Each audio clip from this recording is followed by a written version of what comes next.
उत्तराखंड में रजिस्ट्रेशन शुल्क बढ़ने से आम लोगों की परेशानियां बढ़ गई हैं। दरें बढ़ने के बाद घर खरीदना गरीब और मध्यम वर्ग के लिए और मुश्किल हो गया है। सरकार कह रही है ये कदम राजस्व और विकास के लिए जरूरी है, लेकिन लोगों का कहना है कि सरकार पहले ही सर्किल रेट बढ़ाकर जमीनें महंगी कर चुकी है। अब रजिस्ट्री शुल्क बढ़ाकर उनकी जेब पर और बोझ डाल दिया गया है। हल्द्वानी, देहरादून, नैनीताल और रामनगर के लोग खुलकर नाराज हैं। सरकार ने जो ये जनविरोधी निर्णय लिया है, रजिस्ट्री के रेट बढ़ाए, ये जो है निर्णय पूर्ण रूप से जो है जन विरोधी है और जनता जो की पकड़ से जो है भूखंड खरीदना जो है दूर हो जाएगा। और सरकार को ये निर्णय जो है जनहित में तत्काल वापस लेना चाहिए, अन्यथा आने वाले जो है 2027 में सरकार को इसके गंभीर परिणाम भी भुगतने पड़ सकते हैं। देखिए, जो सर्किल रेट बढ़ाने का निर्णय सरकार ने लिया है, ये काफी निंदनीय निर्णय है। सरकार जैसे जैसे अपना कार्यकाल को बढ़ाती जा रही है, वैसे वैसे महंगाई की मार पूरी उत्तराखंड की जनता पर थोपती जा रही है। हम इस निर्णय का पूरी तरह विरोध करते हैं और सरकार से आग्रह करते हैं, अभी तो आग्रह कर रहे हैं, अगर सरकार अपना निर्णय नहीं बदलेगी तो सरकार के खिलाफ उग्र आंदोलन भी कराया जाएगा।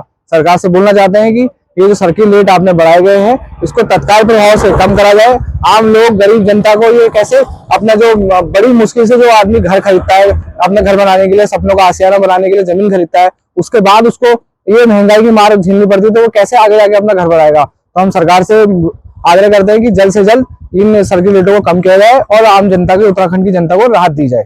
पहले अधिकतम शुल्क 25,000 था, अब इसे बढ़ाकर 50,000 कर दिया गया है। रामनगर के सामाजिक कार्यकर्ता नरेंद्र शर्मा और कई स्थानीय लोग इसे जन विरोधी बता रहे हैं, जबकि कुछ लोग मानते हैं कि बढ़ा शुल्क काले धन पर रोक लगाएगा और सरकार को मिलने वाला पैसा विकास में लगेगा। देखिए, रजिस्ट्री के रेट बढ़ने से हो सकता है कुछ लोगों को फिलहाल नुकसान दिखाई दे रहा होगा कि हमें ज़्यादा रेट देने पड़ेंगे, लेकिन उससे एक वित्तीय पारदर्शिता बनी रहती है और ये कोई आज नहीं बढ़े, ये एक लगातार इंटरवल में ये काम सरकारें करती रहती हैं, क्योंकि जो संपत्ति का बाजार भाव है और जो सरकारी जो रेट है उसमें काफ़ी असमानता होती है। इससे एक पारदर्शिता बनी रहती है रेट्स को लगभग बराबर करने में, और एक जो ब्लैक मनी का सर्कुलेशन होता है वो रुकता है कहीं ना कहीं। तो वो जो पैसा इकट्ठा होता है सरकार के कोष में, उससे विकास कार्यों में हम खर्च कर सकते हैं। यानी कि जो सड़कें बन रही हैं, पुल बन रहे हैं, या अस्पताल बन रहे हैं, या स्कूल बन रहे हैं, तो सरकार के पास कहाँ से आएगा, आमदनी कहाँ से होगी, इसी से होती है।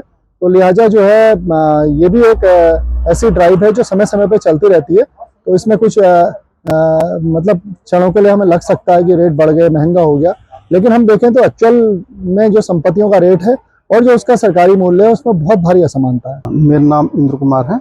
मैं यहाँ तहसील परिषद में स्टाम्प विक्रेता का कार्य विगत 25 वर्षों से चले आ रहा हूँ। यह जो रजिस्ट्री के रेट बढ़े हैं, इससे जो उत्तराखंड की जनता है वो बहुत प्रभावित है।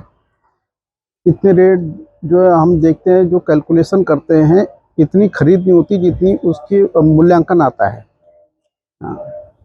अभी एक मैंने कुछ दिन पहले देखा कि मालदन चौड़ में, जो यहाँ से करीब 16 से 20 किलोमीटर दूरी पे है, एक वहाँ पर जो है 8 लाख में खरीद हुई और उसकी जो मूल्यांकन आया वो लगभग 20-25 लाख रुपए आया।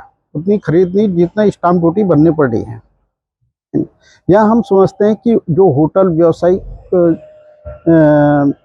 के प्रयोजन के लिए ले रहे हैं, जो उत्तराखंड से बाहर, उनके लिए समझते हैं उनके पास तो पैसा है, धनराशि है, वो तो खरीद सकती है, मगर जो उत्तराखंड के वासी हैं उनके लिए लेना तो बहुत ही दूर की बात है।